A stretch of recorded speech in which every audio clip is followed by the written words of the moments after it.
हाय अमारो वडलो 12 वर्ष हमणा पूरा थी जाए। आ वडला नीचे 11मो वर्ष चालू थयुं छे अमारा अनुष्ठाननु।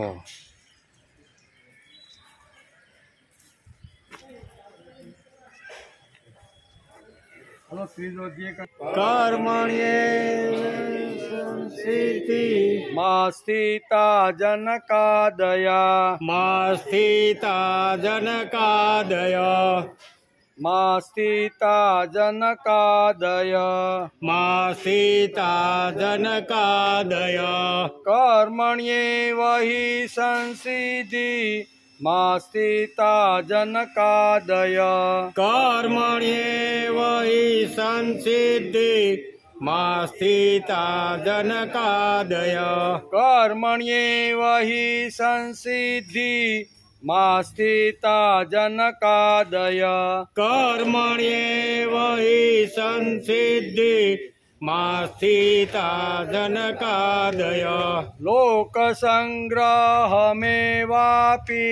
लोकसंग्रहमेवापि लोकसंग्रहमेवापि लोकसंग्रहमेवापि सम्पश्यन् कर्तुमर्हसि सम्पश्यन् कर्तुमर्हसि सम्पश्यन् कर्तुमर्हसि सम्पश्यन् कर्तुमर्हसि लोकसंग्रहमेवापि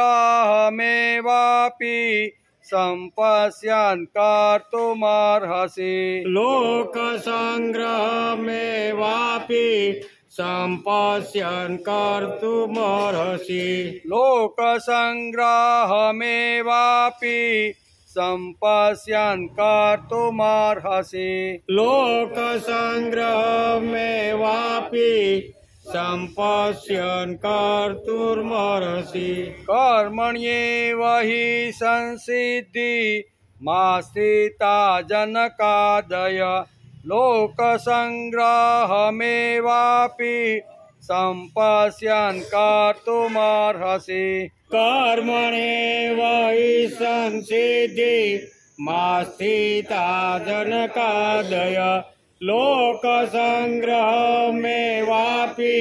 सम्पश्यन् कर्तुमर्हसि यद्यदाचरति श्रेष्ठ यद्यदाचरति श्रेष्ठ यद्यदाचरति श्रेष्ठ यद्यदाचरति श्रेष्ठ तत्तदेवेतरो जनः तत्तदेवेतरो जनः तत्तदेवेतरो जनः तत्तदेवेतरो जनः यद्यदाचरति श्रेष्ठ तत्तदेवेतरो जनः यद्यदाचरित श्रेष्ठ सततदेवेतरो जनः स यत् प्रमाणं कुरुते स यत् प्रमाणं कुरुते स यत् प्रमाणं कुरुते स यत् प्रमाणं कुरुते लोकास्तादनुवर्तते लोकास्तदनुवर्तते लोकास्तादनुवर्तते लोकास्तदनुवर्तते स यत् प्रमाणं कुरुते लोकास्तादनुवर्तते स यत् प्रमाणं कुरुते लोकास्तदनुवर्तते यद्यदाचरति श्रेष्ठ तत्तदेवेतरो जन स यत् प्रमाणं कुरुते लोकास्तादनुवर्तते यद्यदाचरितं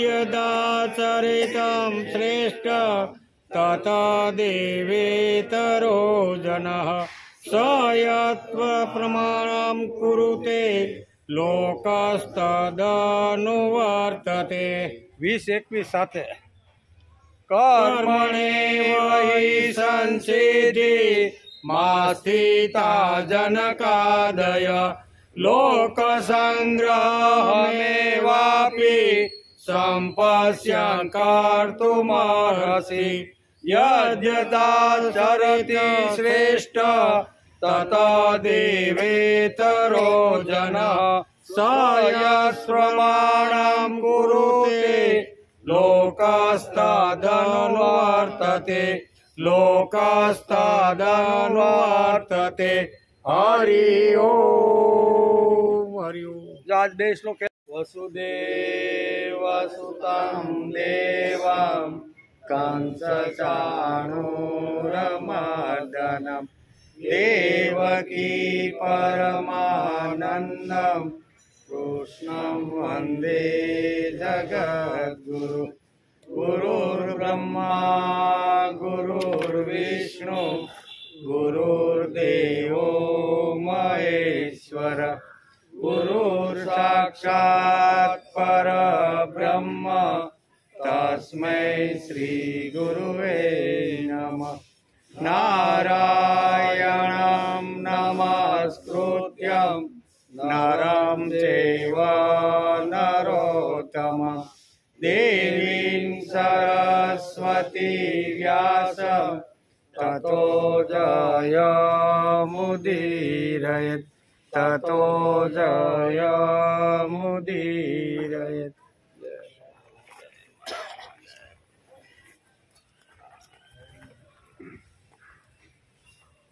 कर्मण्येव हि संसिद्धि मा स्थिता जनकादय लोकसंग्रहमेवापि सम्पश्यन् कर्तुमर्हसि। રાજા જનક જેવા અનેક મહાપુરુષો પણ કર્મ યોગ દ્વારા પરમ સિદ્ધિને પામ્યા છે। જનક રાજા જેવા જનક રાજા કર્મયોગ કરીને પરમ સિદ્ધિને પામ્યા છે। તેથી લોક સંગ્રહને જોતા પણ તું નિષ્ઠા એટલે કે નિષ્કામ ભાવે કર્મ કરવાને જ યોગ્ય છે। અર્થાત અવશ્ય તારે કર્મયોગ કરી અને તારો ક્ષત્રિય ધર્મ તારે બજાવવો જોઈએ, એમ આ શ્લોકની અંદર ભગવાને કીધું છે। આજે શ્રીમદ ભગવદ્ ગીતાનું ચિંતન શરૂ થયું, એનો 177મો દિવસ। ગઈકાલે આપણે 3જા અધ્યાયના 19મા શ્લોકને નમસ્કાર કર્યા। ભગવાને કીધું કે હે પાર્થ, આથી તું નિરંતર આસક્તિ વિનાનો થઈને કર્તવ્ય કર્મોને સમ્યક રીતે કરતો રહે, કેમ કે આસક્તિ વિનાનો થઈને કર્મ કરનાર મનુષ્ય પરમાત્માને પ્રાપ્ત થઈ મુક્તિ પામે છે। આવું ભગવાને 3જા અધ્યાયના 19મા શ્લોકમાં ગઈકાલે આ વાત અર્જુનને સમજાવી। આપણે પણ અર્જુનને કીધેલી વાત સમજવાનો ગઈકાલે આપણી બુદ્ધિ અનુસાર આપણે સમજવાનો પ્રયત્ન કર્યો। એમ કે ભગવાનની ડાહી વાતો 17 અને 18 ને 19 3 શ્લોકમાં અર્જુને સાંભળી। ડાઈ વાત, ભગવાને એને ડાઈ વાત કીધી કે ડાઈ વાતો સાંભળી ને અર્જુનને એમ લાગે છે કે ભગવાન અહીંયા કર્મયોગ કરવાનું કહે છે. 3 શ્લોક સાંભળ્યા પછી અર્જુનને લાગે છે કે ભગવાન અહીં કર્મયોગ કરવાનું કહે છે. પાછા વળી અનાસક્ત રહેવાનું પણ કહે છે. આ બંને શ્લોકની અંદર અલગ અલગ વાતો અહીંયા અર્જુનને ભગવાને સમજાવી એટલે અર્જુનના મનમાં થોડોક સંશય ઉત્પન્ન થયો કે એક બાજુ નિષ્કામ કર્મયોગ કરવાની વાત કરે છે અને એક બાજુ અનાસક્ત થઈને કર્મ કરવાની વાત કરે છે. એટલે આવી ડાઈ વાતો સાંભળી અર્જુનના મનમાં એક સંશય ઊભો થયો છે. પાછા વળી અનાસક્ત રહેવાનું પણ કહે છે. આવી ડાઈ વાતો ભગવાને કહી બધું સમજાવ્યું. ભવ રોગની દવા પણ ભગવાને એને બતાવી, ભવ રોગમાં બતાવી. પરંતુ અર્જુનના મનમાં આવ્યું શું આવ્યું? અર્જુનના મનમાં એક વિચાર પાછો આવ્યો. ભગવાન સમજી ગયા કે આના મનમાં હજી કંઈક ગડબડ ચાલતી રહેલી છે. કારણ કે ભગવાન અંતર્યામી છે. કેવા? આપણે કહેવી કે ન કહેવી, બોલી કે ન બોલી, ભગવાન આપણે જે કાંઈ ચિંતન મનન કરીને એ અંદર બેઠો બેઠો બધું જાણી લે છે ને તથાસ્તુ હોતી કહી જે કહેવાય, તથાસ્તુ. એટલે નબળું કોઈ દી વિચારવાનું નહીં. નબળું વિચારીને જો ભગવાન તથાસ્તુ કહી ગયા પછી આપણી સ્થિતિ કોઈ દી સારી થાય નહીં. પછી આપણે કહેવાય આટલી મહેનત કરું, પરસેવો પાડું, અક્કલ વાપરું, હોશિયારી વાપરું, સાહસ કરું, પણ આયના કેમ છો? તો તે ઘણીવાર નબળો વિચાર કર્યો છે અને નબળા વિચારમાં ભગવાને તથાસ્તુ પણ કહી દીધું હશે. તેથી ક્યારેય પણ માણસે મનની અંદર નબળો વિચાર કરવાનો નથી. શા માટે? તો કે ભગવાન અંતર્યામી છે. આપણે ગમે તેવો સંકલ્પ, ગમે તેવો વિચાર કરશું તો ભગવાનની બરોબર નોંધી અને તથાસ્તુ કહીને આપણે કહે છે. તેથી ભગવાન અંતર્યામી છે. જીવના મનમાં જે આવે છે તે ભગવાન જાણી જ લેશે. જીવના મનમાં કાંઈ આવ્યું, અહીંયા અર્જુન એટલે જીવ સમજો, એના મનમાં કાંઈ આવ્યું એટલે ભગવાને બરોબર જાણી લીધું. અર્જુન કહે છે કે ભગવાન આ દવા પરનો પ્રયોગ તમે પ્રથમ મારા ઉપર કરવાના છો કે પહેલાં તમે કોઈ ઉપર આ પ્રયોગ કર્યો હતો? તમે મને જે અનાસક્ત અને નિષ્કામ કર્મયોગનો પ્રયોગ કરી અને મને યુદ્ધમાં પ્રેરવાનો તમે જે પ્રયત્ન કરો છો તો એ પ્રયોગ તમે કોઈના પહેલાં કર્યો હતો કે સીધો નવા ભણીને આવીને જેમ ડૉક્ટર બની ગયા પછી ઇન્જેક્શન આપવાની શરૂઆત કરે? તો કે એવું તો નથી ને. અહીં અર્જુન શું કહે છે કે આ તમે મને જે અનાસક્ત અને નિષ્કામ કર્મયોગની જે વાત કરી એ આના પહેલાં તમે કોઈને કાંઈ કીધી હતી અથવા એ કીધા પછી એના જીવનમાં કાંઈ પરિવર્તન આવ્યું હતું? એ તમારા સુધી પહોંચી ગયો તે આ વાત કર્યા પછી? એ મને પ્રમાણ જોઈ. હું અર્જુન પણ પ્રમાણ વગર માનતો નથી એમ કે. તેથી અર્જુન કહે છે કે ભગવાન આ દવા પરનો પ્રયોગ તમે પ્રથમ મારા ઉપર જ કરવાના છો કે આ પહેલાં તમે કોઈ ઉપર આ પ્રયોગ કર્યો હતો? આવો અર્જુનના મનની અંદર એક સંશય ઊભો થયો છે. મારા પર જ પ્રથમ પ્રયોગ હોય તો મારે આ તમારો પ્રયોગ કરવો નથી ભાઈ.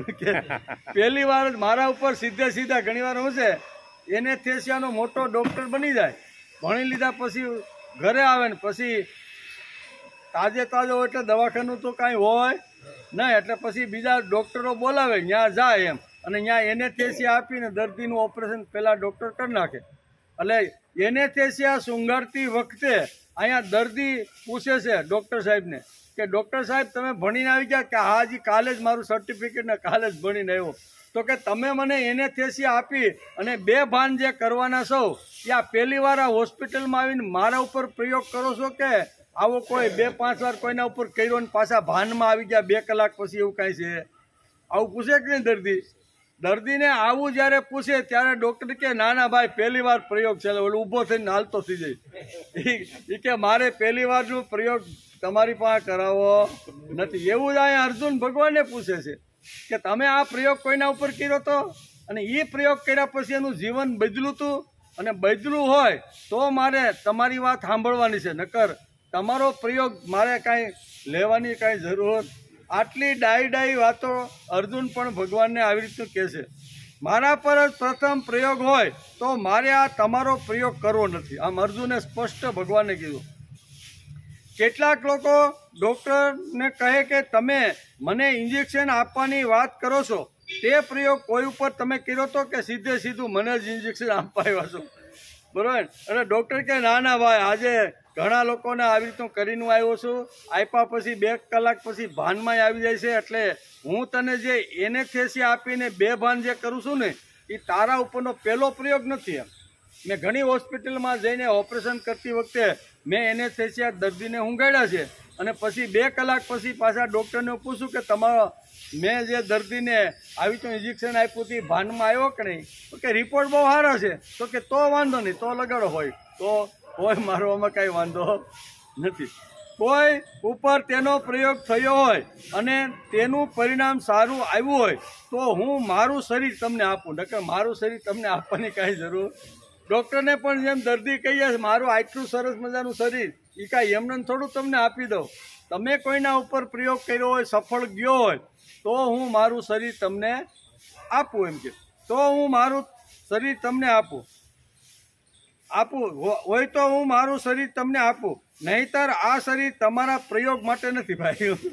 તમારે મારા ઉપર પ્રયોગ કરીને જો શીખવાનું હોય ને તો મહેરબાની કરીને મારું શરીર હું તમને આપતો નથી.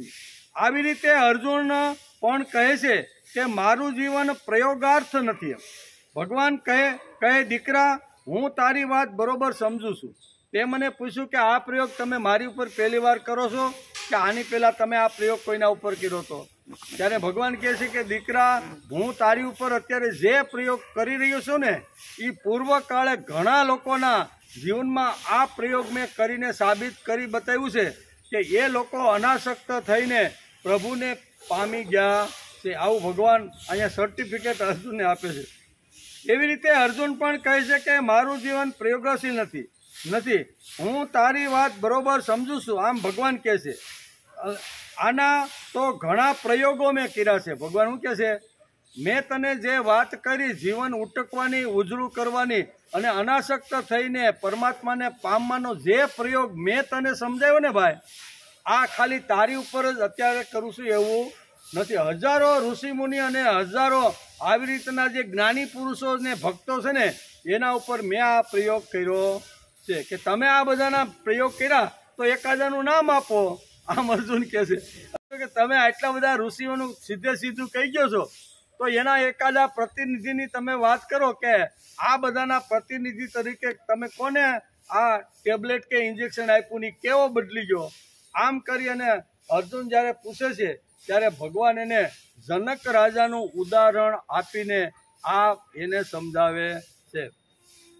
એટલે કે ઘણા પ્રયોગો થયા છે. કોણે કોણે આ પ્રયોગો કર્યા તેનું વર્ણન 3 અધ્યાયના 20મા શ્લોકમાં ભગવાને સમજાવ્યું છે. આજે આપણે 20મા શ્લોકને બરોબર સમજવાનો પ્રયત્ન કરવાનો, બરોબર ને? કારણ કે ભગવાને કીધું છે કે આ પ્રયોગો ઘણા ઋષિમુનિ, સંતો, મહાપુરુષો ઉપર મેં કરેલો છે, અને મોટા ભાગના જે પ્રયોગો છે ને એ લગભગ મારા સફળ થયા છે. કોઈ કારણોસર કદાચ પ્રયોગ કીધા પછી જીવનમાં ન લાવ્યો અને નિષ્ફળ ગયો હોય તો એક વાત જુદી છે, એ એની ભૂલ છે. પણ મેં તો સફળ થવા માટે અનેક પ્રકારના પ્રયોગો માનવ જાત ઉપર કરેલા છે. તો વાંધો નહીં, તો તમારે ઇન્જેક્શન મારવું હોય તો મારી ગયો તો મને કાંઈ વાંધો નથી. જેમ દર્દી ડૉક્ટરને કેમ એમ ભગવાન કહે છે.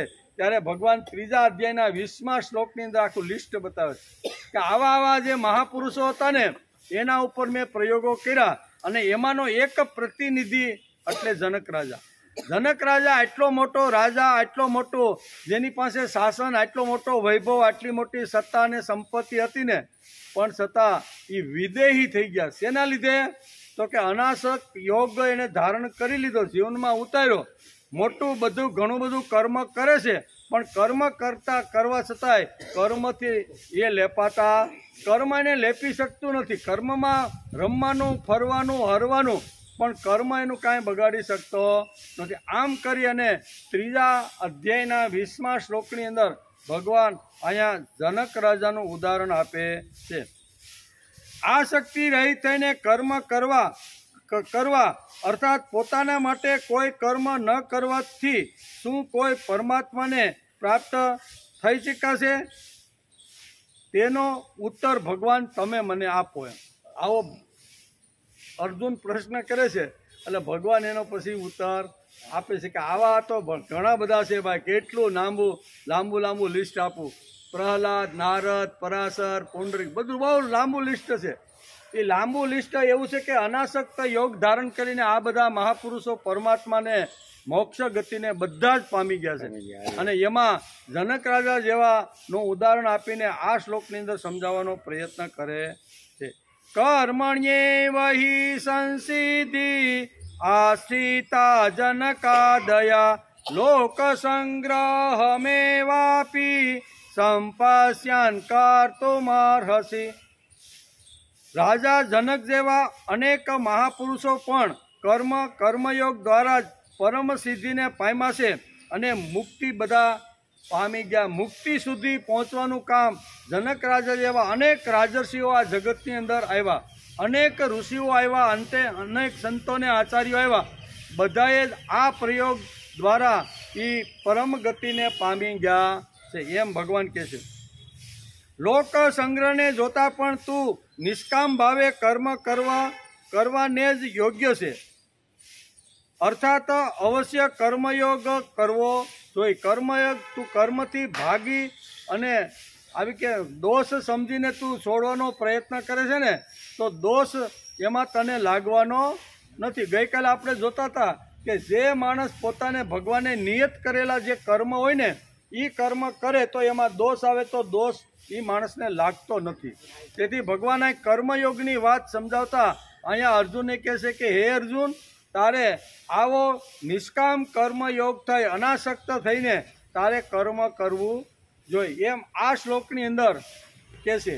અને લોક સંગ્રહ મેવાપી, લોકોની અંદર જવાનું, લોકોનો સંગ્રહ કરવાનો, સંઘ સારો સદવિચારનો લોકોનો સંઘ કરવાનો, આમ ભગવાન કહીને અનાસક્ત આખી યોગ સમજાવે છે.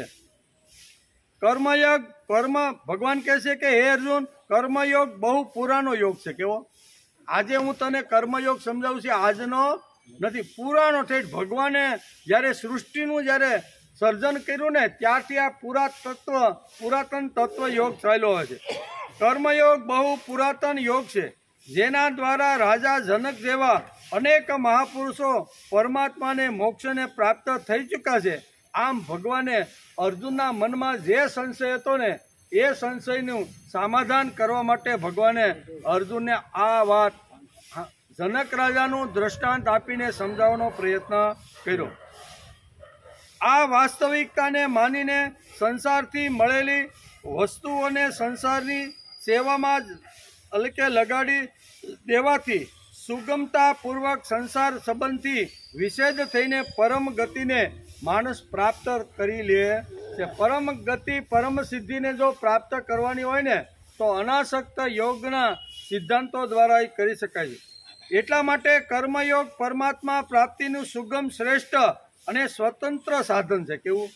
કર્મયોગ દ્વારા માણસ અનાસક્ત બની અને શ્રેષ્ઠ સાધન તરીકે એ નિષ્કામ કર્મયોગ કરીને ભગવાનની પ્રાપ્તિ કરી શકે છે એમ ભગવાન અત્યારે આ વાત એને સમજાવે છે.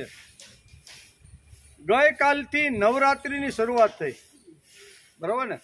પવિત્રમાં પવિત્ર દિવસ, વધારેમાં વધારે લાંબામાં લાંબો કોઈ ઉત્સવ આપણો જો ભારતની અંદર હાલતો હોય લાંબો, નહીતર કોઈ એક દિવસના હોય, કોઈ 2 દિવસના હોય, યજ્ઞ હોય તો વળી 3 દિવસના ઉત્સવ બધા હોય. પણ લાંબામાં લાંબો ભારતીય સંસ્કૃતિની અંદર કોઈ જો મોટામાં મોટો ને લાંબામાં લાંબો જો કોઈ ઉત્સવ હોય ને તો એ નવરાત્રિનો ઉત્સવ છે. 9 દિવસ સુધી માની સાથે ઘૂમવાનું, માના ગરબા લેવાના, માને ફરતા આવી રીતના ગરબા લેતા લેતા આપણે મા પાસે માગવાના. મા પાસે ન માગી તો કોની પાસે માગવાનું ભાઈ? માગવું જોઈએ બીજા થર્ડ ક્લાસ લોકો પાસે લાંબો હાથ કરવો, એના કરતાં ડાયરેક્ટ મા અને ભગવાન પાસે માગોમાં શું વાંધો ભાઈ? એટલે ભગવાન પાસે માગવું એ કાંઈ ખોટું નથી. પણ શાસ્ત્રકારોએ આપણે 9 દિવસ મા જગદંબા પાસેથી આપણે કંઈક શક્તિ જો ઘટતી હોય ને તો એ શક્તિ મેળવવાના 9 દિવસો આપણે અહીંયા આપણા પૂર્વજોએ, આપણા ઋષિઓએ, આપણા આવા કહેવાતા જે છે સાંસ્કૃતિક, એ બધાએ આપણે આ 9 દિવસો આપી દીધા છે. એનો પણ આજે આપણે થોડોક વિચાર કરી લઈએ. ભગવાને તો અર્જુનને કહી દીધું કે જનક જેવા રાજા પણ આ પ્રયોગ કરી, મેં એના ઉપર પ્રયોગ કર્યો તો એના જેવા હજારો રાજસીઓ પરમાત્માને પ્રાપ્ત થઈ ચૂક્યા છે. તો પરમાત્માને પ્રાપ્ત થવા માટે એ માણસને શક્તિની પણ જરૂર છે.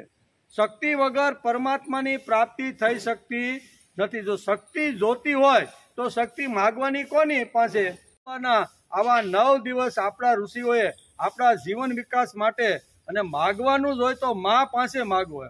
ભૂખ લાગી હોય, થાકી ગયો હોય તો મા પાસે જઈને કે મા તું મને લાડુ આ. બીજા પાસે માગવા કરતાં મા પાસે માગવું ખૂબ સારું છે. તેથી 9 દિવસ આપણે આ પવિત્ર દિવસો આપણે આપી દીધા છે. એનો આજે આપણે થોડોક વિચાર કરી લઈએ. ગઈકાલથી નવરાત્રિની શુભ શરૂઆત થઈ. નવરાત્રિના દિવસોમાં ગીતાનો અભ્યાસ ચાલે છે. એ ખૂબ જ મોટી વાત છે. બરાબર, નવરાત્રિના દિવસોમાં શ્રીમદ ભગવદ્ ગીતાનો અભ્યાસ આપણે આજે 177 દિવસથી કરતા રહેલા સંયમ. નવરાત્રિના દિવસો એટલે શક્તિની ઉપાસના કરવાના દિવસો. કેવા? નવરાત્રિના દિવસો 9 દિવસ એટલે મા પાસે શક્તિ માગી, ઉપાસના કરી, સ્તવન ગાય અને પ્રાર્થના કરવાના દિવસો છે. જગતની અંદર કોઈ પણ નૈતિક મૂલ્યો કેવળ સારા છે તેથી તે ટકતા નથી.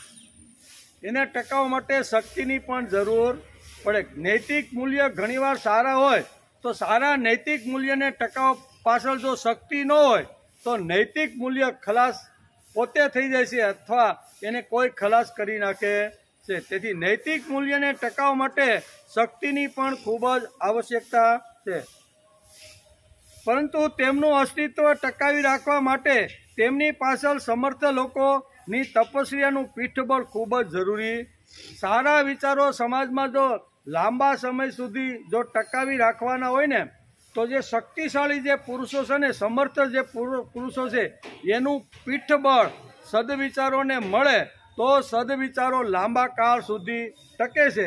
નકર કાળના પેટમાં એ વિચાર દટાઈ જાય છે. તે કાળના પેટમાં આવા મહાન તેજસ્વી અને દિવ્ય વિચારો ન દટાઈ જાય એટલા માટે અહીંયા આવા જે સમર્થ જે લોકો છે, શક્તિશાળી જે લોકો છે, એનું પીઠબળ પણ આવી રીતના વિચારોને મળવું જોઈએ. એમ છે મળવું જોઈએ. પરંતુ તેમનું અસ્તિત્વ ટકાવી રાખવા માટે તેમની પાછળ સમર્થ લોકોની તપસ્યાનું પીઠબળ પણ જરૂરી છે. જગતમાં તપસ્યાને યશ મળે છે એ વાત સત્યના ઉપાસકોએ ભૂલવી ન જોઈએ. તપ સાધનાથી યશ મળે છે. તપ કરવાથી ઘણીવાર સફળતા મળે છે. તેથી આપણે પુરાણોની અંદર અથવા વેદોની અંદર આપણે દેવાસુર સંગ્રામના યુદ્ધો ઘણીવાર આપણે વાંચવા અને સાંભળવા મળે છે. દેવો અને દાનવો વચ્ચે અનેક પ્રકારના અનેક રીતે યુદ્ધો ખેલાયા. એમાં ઘણીવાર દેવોની પરાજિત થઈને દાનવો જીતી જાય છે. એનું કારણ કે દાનવોએ એટલી મોટી સાધના, એટલી મોટી તપસ્યા કરી હોય છે. એ તપસ્યાના બળે એનો સંગ્રામની અંદર વિજય ઘણીવાર થતો હોય છે. એટલે બંને લડે, એક સદવિચાર અને અસદવિચાર, આસુરી અને દેવી સંપત્તિનો જ્યારે ઝઘડો થાય, જ્યારે સંગ્રામ ખેલાય ને ત્યારે જેની તપસ્યા, જેની સાધના, જેની પાસે શક્તિ વધારે ને એ જ પક્ષનો હંમેશા વિજય થાય છે. તેથી કહે છે જગતમાં તપસ્યાને યશ મળે છે એ વાત સત્ય ઉપાસકોએ ભૂલવી ન જોઈએ. તપ અને સાધનાથી યશ મળે. ખાલી રામ રામ કરવાથી સારો વિચાર હોય અને ખાલી રામ રામ કરવાથી વિચાર ટકતો નથી. રામ રામને જો ટકાવવાનો હોય તો એની પાછળ સામર્થ્ય, જે સમર્થ લોકો છે ને, એનું પીઠબળ ખૂબ જ જરૂરી છે, તો એ ટકે. તપસ્યાના બળથી જગતમાં ઘણીવાર અસત્ય મૂલ્યો પણ વિજયી થયા છે. નબળા લોકોના સત્ય સંસ્કાર કે સંસ્કૃતિને કોઈ પૂછતું જ નથી. બરોબર ને? જે શક્તિશાળી છે, તપસ્વી છે અથવા જેની જબરજસ્ત સાધના છે ને, એની સમાજની અંદર પછી ભલે તે આસુરી વિચારનો હોય પણ જીત તો હંમેશા ઘણીવાર આપણે પુરાણોમાં આ દૈત્યોની જીત આપણે ઘણીવાર જોવા મળે છે.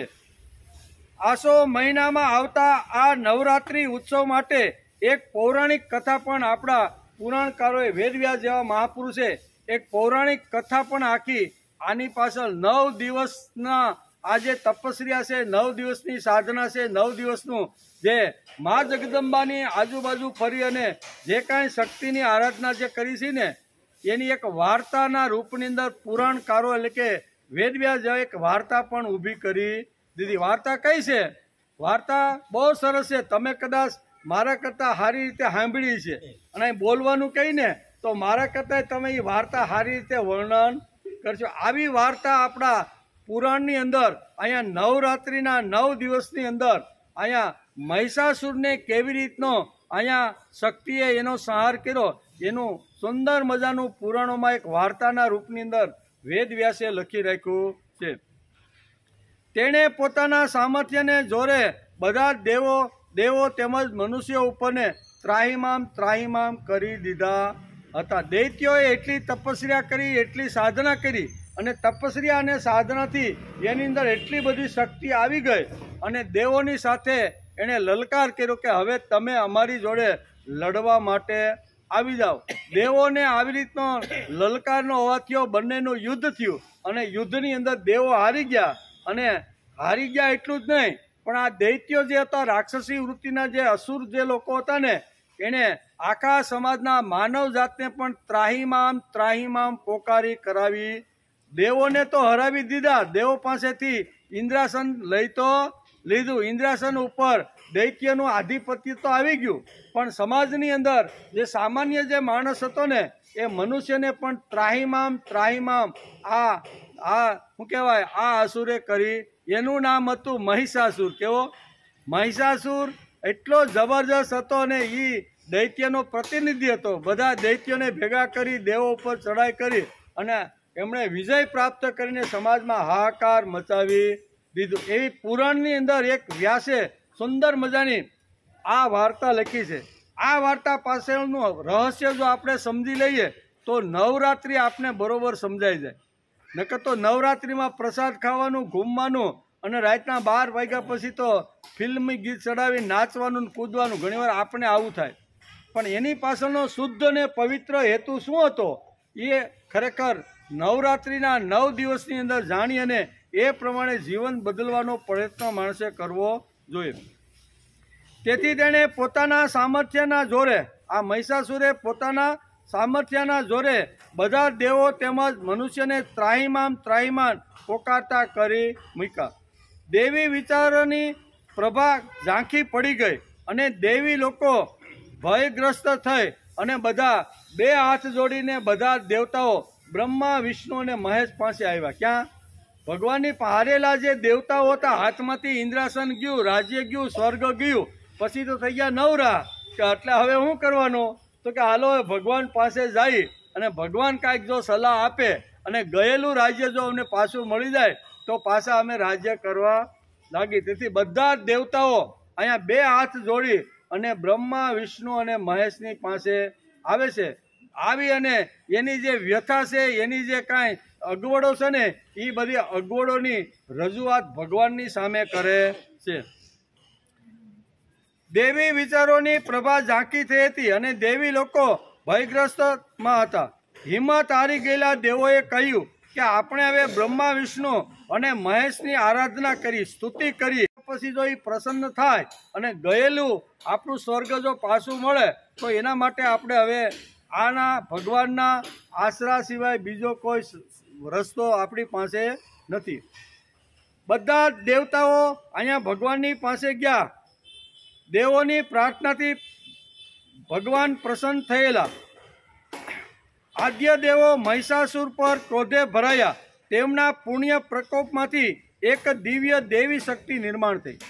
બ્રહ્મા, વિષ્ણુ અને ભગવાનની સ્તુતિ કરી એટલે અહીંયા ભગવાન પ્રસન્ન થયા અને એમાંથી એક દેવી તેજસ્વી શક્તિ અંદરથી એક નિર્માણ થઈ અને એ દેવી શક્તિ એટલે જગદંબા. કઈ? બ્રહ્મા, વિષ્ણુ અને મહેશની આરાધના કર્યા પછી એમાંથી એક દિવ્ય શક્તિ પ્રગટ થઈ અને એ પ્રગટ થયેલી જે શક્તિ છે ને એને 9 દિવસના ધમસાણ યુદ્ધની વચ્ચે 9મા દિવસ એટલે પછી એને 9 દિવસ પૂરા થયાના આ શક્તિએ આ મહિષાસુરને ખલાસ કરી નાખ્યો. એવી એક વાર્તા પુરાણની અંદર છે. આપણે એનું ટૂંકમાં વર્ણન કર્યું. જેને વધારે વિસ્તારથી વાંચવાનું હોય ને એ આ પુરાણ જરીક ખોલી લે. બધા દેવોએ જય જય જય જય જયકાર કરીને આ દિવ્ય શક્તિને વધાવી લીધી, તેનું પૂજન કર્યું, તેને પોતાના દિવ્ય આયુધ્યોથી મંડિત કર્યા, તે સાધનોનું પૂજન કર્યું. આ દિવ્ય દેવી શક્તિએ 9 દિવસના અવિરત યુદ્ધ પછી મહિષાસુરને હણી નાખ્યો. કેટલા?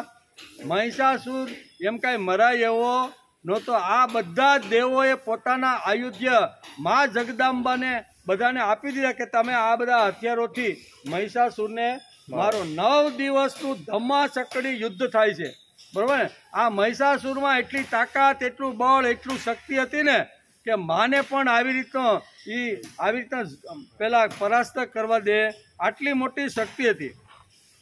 આ દિવ્ય દેવી શક્તિએ 9 દિવસના અવિરત યુદ્ધ પછી મહિષાસુરને હણ્યો.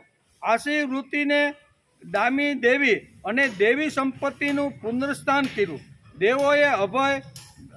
દેવોને અભય આપ્યું અને આ દેવી શક્તિ તે જ આપણી જગદંબા. દેવોને અભય આપી દીધું કે જાઓ હવે તમે નિર્ભય થઈને સ્વર્ગમાં રહ્યો અને હવે કાંઈક સારા કામ ને સારું કાંઈક થોડુંક કરજો, આવી સલાહ પણ એણે આપી. કારણ કે એકવાર સત્તા અને સંપત્તિ આવી જાય ને પછી માણસ ઘણીવાર ઘણું બધું સારું ભૂલી જતો હોય. કારણ કે ખાવા પીવાની મોજમાં એટલો બધો ફસાઈ જાય છે તો એને સાધના, તપસ્યા કે ભક્તિ કરવાનો પછી આ દેવો એવા થયા હતા, બધી વસ્તુ એને મળી ગઈ, સિંહાસન પણ મળ્યું બધું, અને પછી એને સાધના ને તપસ્યા છોડી દૈત્યો હારી ગયેલા હતા, એને તપસ્યા અને સાધના શરૂ કરી તો એનું બળ વધી ગયું અને દૈત્યો ઉપર હુમલો કરીને, દેવો ઉપર હુમલો કરીને પાછું સ્વર્ગ મેળવ્યું. મા જગદંબાએ 9 દિવસ સુધી ધમાસકડી કરીને મહિષાસુરને માર્યો. દેવોને સલાહ આપી કે હવે તમે શાંતિથી સ્વર્ગની અંદર જઈને ઇન્દ્રને પણ કીધું કે તમે તમારી સત્તા સંભાળો, પણ હવે ડાયા થઈને પાછા રહેજો. સત્તા ને સંપત્તિ આવ્યા પછી ઘણીવાર માણસને બગડવાની ખૂબ જ મોટી શક્યતાઓ છે. તેથી મા જગદંબા એને આ પ્રમાણે સલાહ આપી અને એને સ્વર્ગની અંદર મોકલે છે. આ નવરાત્રિના 9 દિવસોમાં મા પાસે સામર્થ્ય માગવાનું તેમજ આસુરી પર વિજય મેળવવાનો આ ઉત્સવ આપણે સમજાવે છે. આ ઉત્સવ આપણે આપણી અંદર ઘણીવાર આસુરી વૃત્તિ હોય, બહાર તો ઘણી બધી હશે જ, પણ અંદર આંતરિક 16 રીપુઓ જે અંદર તાગડ ધીંગા કરે છે, બરાબર ને? 16 રીપુ એટલે કયા? તો કે 6 પ્રકારના અલગ અલગ જે રાક્ષસી વૃત્તિના જે વિચારો છે ને એ આપણી અંદર ઘણીવાર આવી તાગડ ધીંગા કરતા. તો એના ઉપર વિજય, એના ઉપર સંયમ રાખવાની લગામ આપણે 9 દિવસના આ 9 નોરતા અથવા 9 ગરબા આપણે આ બધી વાતો આપણે સમજાવે છે. તેથી મા પાસે સામર્થ્ય માગવાના દિવસો એટલે જગદંબાના આવી નવરાત્રિના 9 દિવસો. આજે ઘણા લોકોના જીવનમાં પણ મહિષાસુર સ્થાન જમાવીને બેઠો છે. મહિષાસુર એ સંસ્કૃત શબ્દ છે, એનું જો ગુજરાતી કરવાનું હોય તો મહિષ 2 ભાગ કરીએ ને. મહિષાસુર, મહિષ એટલે પાડો, પાડાને સંસ્કૃતમાં મહિષ કહે છે, અને અસુર એટલે પાડાની જેમ ખાઓ પીવો ને મજા કરો એવી વૃત્તિના જે માણસો છે ને એના માટે આપણા શાસ્ત્રકારોએ મહિષાસુર શબ્દ વાપર્યો. મહિષ એટલે પાડો, પાડાને કાંઈક હોય છે, પાડાને કાંઈ ખાવું પીવું સંસાર કોનિયારે કરો, એને કોઈ વસ્તુ પાડા જેવું જીવન જે લોકો જીવે છે અહીંયા મહિષાસુર શબ્દ કરીને આપણા પુરાણકારોએ અહીંયા આ શબ્દનો ઉલ્લેખ કર્યો છે. તેથી આજે ઘણા લોકોના જીવનમાં પણ મહિષાસુર સ્થાન જમાવીને બેઠો છે અને અંદર રહેલી દેવી શક્તિને ગુંગળાવી રહ્યો છે. કેવું? અંદર રહેલી આપણી દેવી શક્તિ છે, સારી શક્તિ છે, અથવા સજ્જનતાથી આપણે પ્રામાણિક અને નીતિમત્તાથી રહેવાનો જે પ્રયત્ન કરીએ છીએ ને એના મહિષાસુર જેવા લોકો આવી રીતના પજવી રહ્યા છે. તેથી આ પજવતા રહેલા મહિષાસુરમાંથી મુક્ત થવા માટે શાસ્ત્રકારોએ આપણે 9 દિવસ આપી દીધા છે કે 9 દિવસ માની આરાધના કરવાની, માની સ્તુતિ કરવાની, માની પ્રાર્થના કરવાની, અને પ્રાર્થના કરતાં કરતાં એને જગદંબાને ચારે બાજુ ઘૂમતા ઘૂમતા ગરબા લેતા લેતા મા પાસે માગવાનું. યા દેવી સર્વભૂતેષુ માતૃરૂપેણ સંસ્થિતા નમસ્તસ્યે નમસ્તસ્યે નમસ્તસ્યે નમો નમઃ. આ બોલતા બોલતા આપણે ઘૂમવાનું અને માને કહેવાનું માતૃ રૂપેણ સંસ્થિતા કે હે માં તું માં તરીકે અમારા જીવનમાં આવ. માં જેમ દીકરાને લાડ લડાવે, જેમ પ્રેમ કરે અને જેમ એને બળ અને શક્તિ આપવાનો પ્રયત્ન કરે ને, એમ માં જગદંબા તું માતૃ રૂપેણ સંસ્થિતા નમસ્તસ્ય નમસ્તસ્ય નમસ્તસ્ય. હે મા રૂપી જગદંબા તું મારું ભરણ પોષણ કર, મને સંભાળ, મને પુષ્ટિ મળે, હું શક્તિવર્ધન થાઉં અને એ શક્તિથી હું આસુરી સંપત્તિ ઉપર વિજય મેળવું. આવી આરાધના, આવી પ્રાર્થના ગોળ ગોળ ફરતા વચ્ચે માને સેન્ટરમાં રાખી અને આ દિવસોની અંદર આપણે આ ગરબા લેતા. ખરો અર્થ આ છે કે મા પાસે શક્તિ માગવાના 9 દિવસો છે. બીજા પાસે માગવું એના કરતાં મા પાસે માગવામાં કાંઈ વાંધો નથી એમ કે. તેથી ગુંગુણે છે આ મહિષાસુરની માયાને ઓળખવા તેમજ તેની આસુરી નાગચૂડમાંથી મુક્ત થવાની જરૂર છે. નવરાત્રિના 9 દિવસોમાં આ શક્તિ મા જગદંબા પાસે આપણે માગવાની, 9 દિવસ માગવાની છે. એટલે કે દેવી દિવ્ય શક્તિ જગદંબાની આરાધના કરવાના આ દિવસો છે.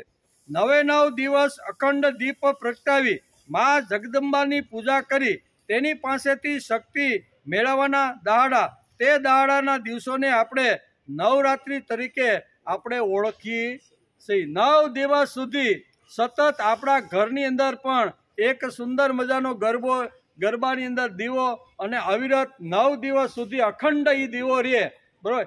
એવી ભાવના સાથે, આવી રીતની ભક્તિ સાથે માણસે પ્રયત્ન કરવો જોઈએ. ઘણીવાર આપણને એમ થાય છે, ઘણા બૌદ્ધિક લોકો હોય ને, ઘણા બુદ્ધિનું બહુ ભીણા હોય, એટલે બુદ્ધિથી ઘણીવાર આપણે કહે કે તમે આ 9 દિવસમાં કેટલા કિલો ઘી બાળી નાખજો, આટલી મોટી વાટ રાખી અને ગરબામાં તમે રાખો છો. એના કરતાં ગરીબને ઘણા ઝૂંપડામાં અંધારે રહેશે, એનો દીવડો પણ પ્રગટતો નથી, તો તમે એને આપો ને એમ. આમ ઘણીવાર આ લોકો દલીલો કરતા હોય છે. ત્યારે શાસ્ત્ર આપને સમજાવે છે, પણ અભ્યાસ કરવો છે કોનો? ખાલી આવું જોઈને સીધો પોતાનો મત રજૂ કરી દે છે. શાસ્ત્રકારો આપણે એમ કહે છે કે જે ગરબાની અંદર મેં જે દીવો જે પ્રગટાવ્યો છે ને, એ ગાયના ઘીનો છે. કેવો? ગાયના દૂધમાંથી જે બનેલું જે માખણ છે, માખણને ઓગાળીને એમાંથી જે ઘી બનાવેલું છે ને, એ ઘીથી 9 દિવસ સુધી અવિરત જ્યોત એમાંથી પ્રગટ થાય છે. હવે અહીંયા ગાયના ઘીમાંથી પ્રગટ થતી રહેલી જે જ્યોત છે, એ જ્યોત શું કામ કરે? તો કે એમાંથી ઓક્સિજન ઊભો કરે. ઓક્સિજન એમાંથી શું નીકળે છે? ઓક્સિજન. આપણે જે અંગારવાયુ જે બહાર કાઢીએ ને, એ અંગારવાયુ લઈ લે અને એમાંથી ઓક્સિજનની અંદર રૂપાંતર કરી અને આ જ્યોત, આ ઘીમાંથી આપણને ઓક્સિજન એટલે જીવવા માટેનો જે પ્રાણ છે ને, એ પ્રાણ ઉત્પન્ન કરવાનું કામ આ જ્યોત કરે છે. પણ ઊંડું જવું છે કોને? ખાલી કે તમે 2 કિલો ઘી 9 દિવસમાં તમે બગાડી નાખવાના છો, એના કરતાં 2 કિલો ઘી કોઈ ઝૂંપડામાં જઈને આપો નહીં. ઘણીવાર આવી રીતના લોકો હોય છે, એને કે એ તો અમે આપવાના છીએ, પણ આ એક અમારા ઘરની અંદર 24 કલાક ઓક્સિજન અમને મળે અને માની આવી રીતની આરાધના થઈ અને અમારા જીવનમાંથી અંધારું જાય અને પ્રકાશ રહે, એવી રીતનું આ અમારી આરાધના અને અમારી સાધના છે. આવી રીતની ઘણી બધી વાતો આપણા શાસ્ત્રોમાં લખી છે, પણ વાંચવું છે કોને? સાંભળવું છે કોને? અને મનમાં આવે એવી બુદ્ધિ દોડાવી અને સમાજમાં ખોટી આવી અફવાઓ ફેલાવતા હોય છે. પાણીનો ટાઈમ થઈ જાય 3. શ્લોક નંબર 20. એમાં જનક રાજાનું ઉદાહરણ આવ્યું, પણ વચ્ચે આપણે નવરાત્રિ ઉત્સવ શરૂ થયો ગઈકાલથી. તેથી નવરાત્રિના ઉત્સવનું એનું મહત્ત્વ શું છે? આ એટલો મોટો 9 દિવસ સુધી ચાલનાર અને દશેરાએ જય જયકાર કરવાવાળો જે આ ઉત્સવ છે, તો એને આપણે થોડોક સમજવાનો પ્રયત્ન કરીએ કે આટલો સરસ ઉત્સવ ભારતીય સંસ્કૃતિની અંદર આપણા પૂર્વજો આપણને આપીને ગયા છે, તો એની પાછળનો હેતુ શું છે ભાઈ? આટલા લાંબા સમય સુધી નાચવાનું, ગાવાનું, કૂદવાનું, બરાબર ને? તો એનો આપણે અત્યારે વિચાર કરતા રહેલા છે. એની અંદર આપણે આ નવરાત્રિના 9 દિવસોમાં મા પાસે સામર્થ્ય માગવાનું, તેમજ આસુરી વૃત્તિ ઉપર આપણે વિજય કેવી રીતનો મેળવીએ એવી શુભ સંકલ્પને શુભ કામના કરવાની. આજે ઘણા લોકોના જીવનમાં પણ મહિષાસુર સ્થાન જમાવીને બેઠો છે અને અંદર રહેલી દેવી શક્તિને ગુંગળાવી હેરાન પરેશાન કરી રહ્યો છે. આ મહિષાસુરની માયાને ઓળખવા તેમજ તેની આસુરી નાગચૂડમાંથી મુક્ત થવાની જરૂર છે. નવરાત્રિના 9 દિવસોમાં આ શક્તિ મા જગદંબા પાસે માગવાની છે. દેવી દિવ્ય શક્તિ જગદંબાની આરાધના કરવાના આ 9 દિવસો છે. 9 દિવસ અખંડ દીપ પ્રગટાવી આ જગદંબાની પૂજા કરવાની. આજે સમાજમાં ઘણી ગેરસમજણો છે કે ભ્રાંત સમજણો છે કે અસુર એટલે મોટા દાંતવાળો. ઘણીવાર આપણા મગજમાં એક અસુરનું ચિત્ર આવે ને એટલે કેવું કે મોટા મોટા દાંત હોય, મોટા નખ હોય, મોટા વાળ હોય, એટલે અસુર આવે એટલે આપણે આવી જ રીતનું. અને ફિલ્મવાળા પણ અસુરનું કાંઈ પાત્ર હોય ને એટલે એ પણ આવ્યું મોટા દાંત બારા નીકળી ગયેલા હોય ને પછી મોટા વાળ હોય ને એવું. હકીકતે અસુરની કલ્પના ભારતીય સંસ્કૃતિમાં આવી રીતની નથી. અસુર એ સંસ્કૃત શબ્દ છે, એનો થાય અસુસુ રમંતે ઇતિ અસુરા. અસુરનો અર્થ શું થાય? અસુસુ રમંતી ઇતિ અસુરા. જે ખાઓ પીવો ને મજા કરો, આના સિવાય બીજું કાંઈ જીવન નથી, આવી જેની સમજણ છે એના માટે ભારતીય સંસ્કૃતિએ અસુર શબ્દ વાપર્યો છે. માનવ જીવન મળ્યું છે, ખાઈ લ્યો, પી લ્યો, મોજ કરી લ્યો. હવે આ જીવન આપણે પાછું મળવાનું છે કે કેમ, આવો વિચાર કરીને જગતની અંદર પોતાની બધી શક્તિ ફક્ત ભોગ માટે અને પોતાના સ્વાર્થ જ માટે જે લોકો વાપરે છે એના માટે મહિષાસુર અથવા અસુર શબ્દ વાપરવામાં આવ્યો છે. ખરું જોતા અસુર એટલે અસુસુ રમંતે ઇતિ અસુરા. પ્રાણોમાં રમમાણ થનારો, ભોગોમાં જ રમમાણ થનારો મહિષ એટલે પાડો. આ રીતે જોતા સમાજમાં પાડાની વૃત્તિ રાખનારા અસુરને મહિષાસુર કહેવામાં આવે છે. પાડો હંમેશા પોતાનું સુખ જોવે, એ બીજાને જોવે. એને ભૂખ લાગી હોય, તરસ લાગી, પોતાનું સુખ જોવે, બીજાના સુખની જરૂર નથી. મોટા ભાગનો સમાજ આજે આવી વૃત્તિનો થયો છે, તેને પોતાનું જ જુએ છે. સમાજમાં આજે આ પાડાની વૃત્તિ ફાલતી ફૂલતી દેખાય છે. તે એટલે કે તેના પરિણામે આખો સમાજ સ્વાર્થી પ્રેમ વિહીન થઈ ગયો છે. પ્રેમ ભાવ કોઈના ઉપર રહ્યો નથી. જૂના કાળમાં જે ભાવ હતો, પ્રેમ હતો, આદર હતો, એકાબીજાની ઘેરે કે સગા સંબંધી એકા જાય તો 2-3 રાતે શું કહેવાય ફળિયામાં ખાટલા નાખીને બરોબરને ટેકા વેકા નાખીને 1-2 કલાક વાત કરે ને આજુબાજુના બધા બેસવાય આવે ને. આ બધો જે ભાવ હતો ને, એ પ્રેમ હતો, એ બધો ધીમે ધીમે આજે થોડો ખલાસ થાય છે કે નહીં. એટલે સમાજની અંદર ધીમે ધીમે આ બધું ઘસાય છે.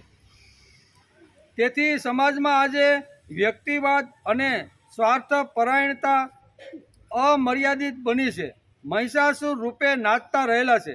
આ મહિષાસુરને નાથવાનો અથવા જગદંબા પાસે સામર્થ્ય માગવાના દિવસો એટલે નવરાત્રિના દિવસો. આ સમર્થ એવો જે શક્તિશાળી જે મહિષાસુર છે એને નાથવાના આ 9 દિવસો છે. નાથતા નાથતા મા જગદંબા પાસે શક્તિ પણ માગવાની છે.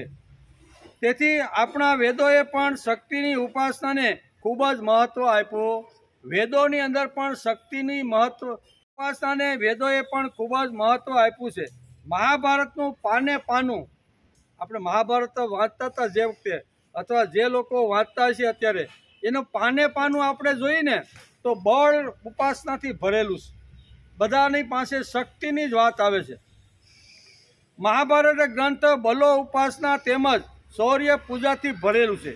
વ્યાસ, ભીષ્મ અને કૃષ્ણના બધા જ વ્યાખ્યાનો જોવો. મહાભારતમાં આ લોકો જ્યારે વ્યાખ્યાન આપતા હોય અથવા પ્રવચન કરતા હોય ને, ભીષ્મ છે, દ્રોણ છે, પછી કૃષ્ણ છે, કે આવી રીતના જે મહાપુરુષો કરે ત્યારે તો તેજ અને ઓજથી, શૌર્ય અને પૌરુષ અને પરાક્રમથી આ બધા ભાષણોને, વ્યાખ્યાનો અને પ્રવચનો ભરેલા. એની કોઈ વાત કોઈ જગ્યાએ નબળી હોય એવું મહાભારતમાં જોવામાં આવતું નથી. પુરુષો તો આવી રીતની વાત કરે જ છે, પણ એ કાળની જે સ્ત્રીઓ હતી ને, એ પણ બળ, શક્તિ, શૌર્ય અને તેજની વાતો કરતી હતી. ભગવાન વિષ્ટિ કરી કમ્પ્લીટ કરી અને પછી એમ કહે છે કે ફઈબાને જરીક મળતો જાવ. ફઈબાને મળવા જાવ ને એને પાંડવોને કાંઈ જો સમાચાર કાંઈ સંદેશો આપવો હોય ને તો એનો સંદેશો લેતો જાવ ને પાંડવોને ઉપલવ્ય સાવણીમાં જઈને સંદેશો આપવો. એટલે અહીં વિષ્ટિનું કામ પૂરું થયું અને પછી ફઈબાને મળવા એના મહેલની અંદર કુંતા માતાને મળવા માટે ભગવાન કૃષ્ણ આવે છે. ભગવાન કૃષ્ણ આવે છે, બેસે છે, વાતોચીતો થાય છે. બે હાથ જોડીને ફઈબાને પગે લાગીને કહે છે કે હે ફઈબા, તમે તમારા પુત્રોને કાંઈ સંદેશો આપવો છે તો તમે મને કાંઈ સંદેશો આપો તો તમારા સમાચાર હું ત્યાં એને આપી દઉં. અને એ વખતે મહાભારતની અંદર કુંતી માતાએ જે ભગવાન કૃષ્ણ દ્વારા પાંડવોને જે સંદેશો મોકલ્યો છે ને એ એકવાર વાંચી લેજો, રૂવાડા ઊભા થઈ જાય ને એવું કુંતા માતાએ આ સંદેશો આપ્યો છે. પહેલો સંદેશો કે મારા યુધિષ્ઠિરને તમે કહેજો, તું કોની કુખે જન્મો છો, ક્ષત્રિયનો બચ્ચો છો અને 13 વર્ષ સુધી તે આવી રીતની યાતનાઓ કરી અને આવી આસુરી વૃત્તિના લોકો જેના રોટલો ખાઈને મારે આજે જીવવું પડે છે. ધૃતરાષ્ટ્ર આવો રોટલો ફેંકે છે અને એ રોટલા ઉપર હું જીવતી રહેલું છું. મેં તમને જન્મ આપીને ખૂબ જ મોટી ભૂલ કરી છે. તારી અંદર તાકાત હોય, બળ હોય, શક્તિ હોય ને તો કૌરવોને ખલાસ કરી અને પાસે આ સંપત્તિ એના એક એક સંદેશો જે કુંતા માતાએ ભગવાનને ધ્યાનમાં રાખીને પાંડવોને જે મોકલ્યો છે ને એ અજબ સંદેશો છે. બળથી અને પરાક્રમથી મહાભારતનું પાને પાનું. પુરુષ તો છે જ બધાય, પણ સ્ત્રીઓ પણ આવી રીતની છે. અને અર્જુનને કહેજે, શું કહે છે કુંતા માતા કહે છે કે મારા અર્જુનને કહેજે કે ધિક્કાર છે તારા ગાંડીવને, તારી ગાંડી ઉપર આટલું તને શૌર્ય, આટલું પરાક્રમ અને આટલો તને જો તારો અહંકાર હોય ને તો ધિક્કાર છે તારા ગાંડી. તારા હાથમાં ગાંડી હોય અને મારે 13 વર્ષ સુધી હસ્તિનાપુરમાં રહે અને આ ભિખારીની જેમ ટુકડો કોઈ ફેંકે અને એ ટુકડા ઉપરથી મારે જીવવું, આ બહુ. તેથી તમે ઊભા થાવ અને તમે બળ વાપરી, શક્તિ વાપરી, શૌર્ય વાપરી અને આ કૌરવોને ખતમ કરો. આવા બધાને અલગ અલગ પ્રકાર, આખો વાંચતા નથી આપણે, નકર આ બધું રહી જાય. પણ કહેવાનો અર્થ કે મહાભારતની અંદર એક એક જે પાનું છે ને એ શૌર્ય અને આવી રીતનું પરાક્રમથી ભરેલું છે. ગમે તેવો સદવિચાર સારો હોય પણ એની પાછળ જો આવી રીતની શક્તિનું બળ ન હોય તો ગમે તેવો વિચાર ખલાસ થઈ જાય. એ વિચારની પાછળ શક્તિ અને બળ હોવું તો એ વિચાર સમાજમાં ટકે અને સમાજમાં એ વિચાર આવી રીતનો પ્રભાવિત થાય. પ્રભાવિત લોકો છે, શક્તિશાળી લોકો છે, રીત અને સત્તા ઉપર બેઠેલા છે, એમણે વિચારોનું સંરક્ષણ ને સંવર્ધન કરવું જોઈએ. અને આ જો ન કરે તો ગમે તેવો સારો વિચાર હોય ને તો એ પણ કાળના પેટમાં દટાઈ જાય છે. તેથી શક્તિ ઉપાસનાના દિવસોની અંદર મા જગદંબા પાસે 9 દિવસ સુધી એને ફરતા ગરબા લેવાના, શક્તિ માગવાની અને મારી અંદર અથવા સમાજની અંદર મહિષાસુર નામની જે વૃત્તિઓ તાગડ ધીંગા જે કરે છે ને એને નાશ થાય એવી શક્તિ માગવાના આ 9 દિવસો ભગવાને આપણે આપ્યા છે. મહર્ષિ વ્યાસે પાંડવોને શક્તિ ઉપાસનાનું મહત્વ સમજાવ્યું. પાંડવોનો 13 વર્ષનો અહીંયા વનવાસ ચાલી રહ્યો હતો. 1-2 વર્ષ ગયા છે. વેદવ્યાસને શું હાલ પાંડવો વનમાં શું કરે છે જરીક મળતો તો આવું. એટલે પાંડવોને મળવા માટે વનની અંદર વેદવ્યાસ આવે છે. વેદવ્યાસ આવે છે એટલે એનું પૂજન કરે છે, એને નમસ્કાર કરે છે, બેસવા આસન આપે છે, એની આરતી ઉતારી જે કાંઈ એનું જે પાદ્ય પૂજન જે કાંઈ કરવું છે ને એ પાંડવો સારી રીતે એની ઝૂંપડીની અંદર એનું સ્વાગત કરે છે. હળવેકથી 2 હાથ જોડીને યુધિષ્ઠિર પૂછે છે કે તમે આજે અમારું આંગણું પવિત્ર કર્યું છે, અમારી ઝૂંપડીને તમે પાવન કરી છે. બોલાવ્યા વગર અને કીધા વગર આવા મહાન પુરુષો અમારી આંગણામાં આવે એટલે અમે પવિત્ર થઈ જઈએ. આમ કરી અને ઘણી બધી સ્તુતિ જે કાંઈ કરવાની હતી ને એ પાંડવો કરે છે. પછી હળવેકથી વેદવ્યાસ પૂછે છે કે હવે તમે શું કરવાના? કે કાંઈ નહીં, આ 2-3 વર્ષ તો વયા ગયા અને હમણાં જ બાકીના 10 વર્ષ વયા જાય અને પછી અમે પાછા આવશું ને અને અમારા ગયેલા રાજ્યની માગણી હસ્તિનાપુરમાં જઈ અને દુર્યોધન પાસે માગણી કરશું, એ અમને અમારું રાજ્ય પાછો આપી દે ઇન્દ્રપ્રસ્થ અને અમે પાછા ગાદી ઉપર બેસીને મજા. આ પાંડવોએ આવો જવાબ આપ્યો. ત્યારે અહીંયા વ્યાસ કહે છે કે ભાઈ આ બધી તમારી ભૂલ ભરેલી વાત છે. તમે વિચારો છો કે 13 વર્ષ પૂરા થાય પછી અમને ગયેલું રાજ્ય પાછું મળે, આ તમારી ભૂલ ભરેલી વાત છે. અર્જુનનો હાથ ગાંડી ઉપર ગયો, ભીમની ગદા ઉપર હાથ ગયો કે આ ગદા બધાને ખલાસ કરી નાખશે, આ ગાંડીથી બધા કૌરવોને આવી યમપુરી હોય. ત્યારે અહીંયા વેદવ્યાસ કહે છે કે જે વખતે પિતામહ ભીષ્મ અને દ્રોણાચાર્ય જ્યારે આવી રીતના વિકરાળ રૂપ, અગ્નિનું રૂપ ધારણ કરીને કુરુક્ષેત્રના મેદાનમાં જ્યારે ઊભા છે ને, ત્યારે હાથીકડા જેવું તારું ગાંડિયું કાંઈ કામ કરશે? આ તારી જે ગદા છે ને, ભીમને કહે છે આ તારી ગદા પિતામહ ભીષ્મની સામે કાંઈ કરશે નહીં. એટલે તમારે તો પછી બે હાથ જોડી તો અમારે હવે શું કરવું જોઈએ? તો કે તમારે શક્તિની ઉપાસના કરવી. શક્તિની ઉપાસના કરે અને દિવ્યાસ્ત્ર લઈને જો આવે ને તો એ દિવ્યાસ્ત્રથી તમારો યુદ્ધની અંદર વિજય થવાનો. કારણ કે કૌરવો તમને આપવાના નથી, એ હું તમને અત્યારે લખી આપું. શું કહે છે?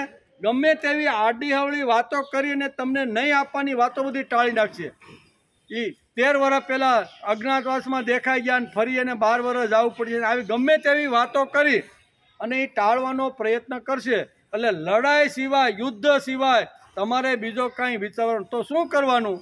તો કે પાંડવોમાંથી કોઈ એક આવી રીતનો પાંડવ જાય, ભગવાનની તપસ્યા કરે, સાધના કરે અને ભગવાન પ્રસન્ન થાય તો એની પાસેથી દિવ્ય અસ્ત્ર મળે. આ દિવ્ય અસ્ત્ર હશે ને તો જ કુરુક્ષેત્રના મેદાનમાં તમારો વિજય થશે. બાકી દ્રોણ કે ભીષ્મની સામે તમે એક પણ આવો, તમે બચી શકવાના નથી. તો કે કાંઈ વાંધો નહીં. કહેવાનો અર્થ બલ ઉપાસના મુખ્ય વસ્તુ છે. તેથી શક્તિ એટલે કે મા જગદંબા પાસે શક્તિ માગવાની છે, બળ માગવાનું છે, પરાક્રમ માગવાનું છે. શા માટે?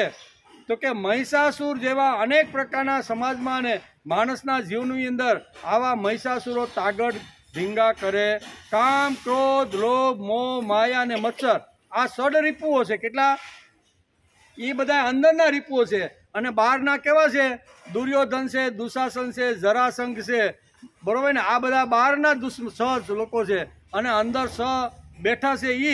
આ બધાને જો ખલાસ કરવાના છે તો આંતરિક અને બાહ્ય બંને શક્તિની માણસને જરૂર પડે. આમ વેદવ્યાસ બહુ સરસ રીતે સમજાવે છે અને શક્તિ અને બળની ઉપાસના સમજાવે. પછી વાર્તા આપને ખબર છે કે અર્જુન જાય છે, ભગવાન શિવજી સાથે લડે છે, માથામાં ઠોકે છે, ભગવાન શિવજીના માથામાં ધનુષ ઠોકે છે. બરાબર?